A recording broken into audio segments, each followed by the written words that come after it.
மக்களே, இப்போ நாம் இருக்கிறது ஈரோடு சென்னிமலை முருகன் கோயில் மேலே அமிர்தவல்லி தாயார் சன்னதி. இது மலை மேலேருந்து உங்களுக்கு கீழே இருக்கிற வியூ காட்டுறேன். இது அமிர்தவல்லி தாயார் சன்னதி. இந்த கோயில் முடிச்சுட்டு அப்படி முருகன் நல்லா தரிசனம் பண்ணியாச்சு. அந்த கோயிலோட வெளிப்பிரகார சுற்று தான் காட்டிகிட்ருக்கேன். இது வந்து அமிர்தவல்லி தாயார் சன்னதி.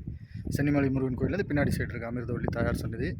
இங்கே வந்து ஒரு 18 சித்தரில் ஒருத்தரான பின்னோக்கு சித்தர் முக்தி அடைந்த திருத்தலம் அப்படின்னு சொல்கிறாங்க. ஸோ அதோட இதையும் உங்களுக்கு காட்டுறேன்.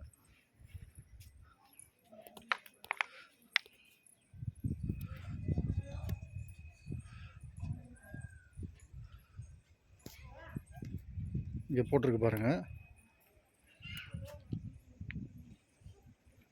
பின்னோக்கு சித்தர் கோவிலுக்கும் சித்தர் குகைக்கும் செல்லும் வழி அப்படின்னு சொல்லி போட்டிருக்கு. இந்த லாஸ்ட்டில் இருக்குது.